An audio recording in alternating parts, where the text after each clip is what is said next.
नमस्कार। घटना चक्र बुक वीडियो के इस शैक्षणिक मंच पर आपका स्वागत है। हमारा उद्देश्य है ज्ञान को सरल, स्पष्ट और सुलभ रूप में आप तक पहुंचाना। आइए आरंभ करते हैं अध्ययन और सफलता की इस यात्रा को। नमस्कार। जरा सोचिए, हमारी इस पृथ्वी के नीचे एक बहुत बड़ा छिपा हुआ खजाना है। ये खजाना है खनिजों का। यही वो चीजें हैं जो हमारी दुनिया को पावर देती हैं, बनाती हैं और सजाती भी हैं। तो चलिए आज इस ग्लोबल ट्रेजर मैप को खोल कर देखते हैं। तो सवाल ये उठता है कि इस बेशकीमती खजाने की चाबियां आखिर हैं किसके पास? कौन से देश हैं जो इन जरूरी संसाधनों को कंट्रोल करते हैं?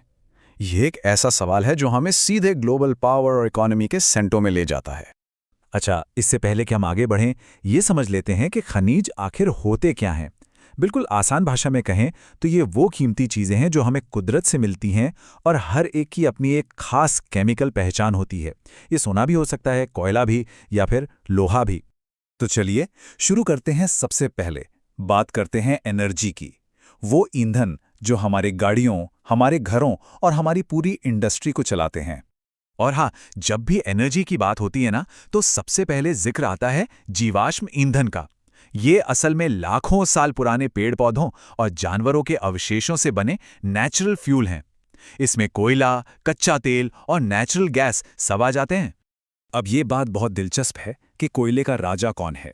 तो जी, जवाब है चीन। दुनिया का सबसे बड़ा प्रोड्यूसर होने के नाते ग्लोबल एनर्जी मार्केट में चीन का बहुत बड़ा हाथ है।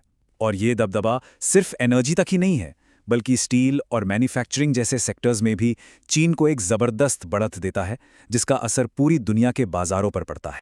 लेकिन सुनिए, हर कोयला एक जैसा नहीं होता। जो सबसे बेस्ट क्वालिटी का कोयला होता है उसे कहते हैं एंथ्रेसाइट। इसमें कार्बन सबसे ज्यादा होता है, मतलब ये सबसे ज्यादा एनर्जी देता है। आप इसे कोयले की दुनिया का हीरा भी समझ सकते हैं। अच्छा, एक मजेदार बात बताऊं, क्या कभी श्वेत कोयला या व्हाइट कोल के बारे में सुना है? नहीं, ये कोई असली कोयला नहीं है। ये तो हाइड्रो इलेक्ट्रिसिटी यानी पानी से बनने वाली बिजली के लिए एक खूबसूरत सा नाम है। बहते पानी से पैदा होने वाली क्लीन एनर्जी। अब आते हैं पेट्रोलियम पर। यहां मामला थोड़ा पेचीदा है। देखिए, जो देश सबसे ज्यादा तेल निकाल रहा है, यानी सबसे बड़ा प्रोड्यूसर है, वो है अमेरिका। लेकिन जमीन के नीचे सबसे ज्यादा तेल का भंडार, जिसे हम प्रूवन रिजर्व कहते हैं, वो वेनेजुएला के पास है। प्रोडक्शन और रिजर्व का ये फर्क ग्लोबल पॉलिटिक्स में बहुत बड़ी भूमिका निभाता है। सोचिए, वेनेजुएला जैसे देशों के पास इतना बड़ा खजाना है, पर प्रोडक्शन की कमी के कारण वो उसका पूरा फायदा नहीं उठा पाते, जिससे जियोपॉलिटिकल टेंशन भी बनती है। चलिए एनर्जी से आगे बढ़ते हैं और अब उन चीजों पर नजर डालते हैं जो हमारी दुनिया को असल में बनाती हैं, बड़ी बड़ी इमारतों से लेकर हमारी ज्वेलरी तक। और इसकी शुरुआत होती है उस मेटल से जो हमारी मॉडर्न दुनिया की रीढ़ की हड्डी है, लोहा। ये धरती की ऊपरी परत में सबसे ज्यादा पाया जाने वाला मेटल है और इसीलिए इंडस्ट्री के लिए ये इतना जरूरी है। तो ये जरूरी मेटल्स निकाल कौन रहा है? देखिए, लौह अयस्क में ऑस्ट्रेलिया सबसे आगे है। तांबे के लिए चिली और चांदी के प्रोडक्शन में मेक्सिको का दबदबा है।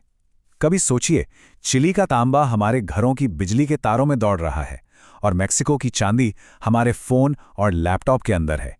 ये देश हमारी रोजमर्रा की जिंदगी से सीधे जुड़े हुए हैं। और ये स्लाइड ना बहुत अच्छे से दिखाती है कि कैसे चीजें एक दूसरे से जुड़ी हैं। एल्यूमिनियम हमें सीधे जमीन से नहीं मिलता, ये बॉक्साइट नाम के एक अयस्क से निकाला जाता है। और एक बार फिर इस हल्की और काम की धातु का दुनिया में सबसे बड़ा प्रोड्यूसर चीन ही है। चलिए अब जरा कुछ चमचमाती चीजों की बात हो जाए। जब बात हीरों की आती है तो रूस दुनिया का सबसे बड़ा प्रोड्यूसर है।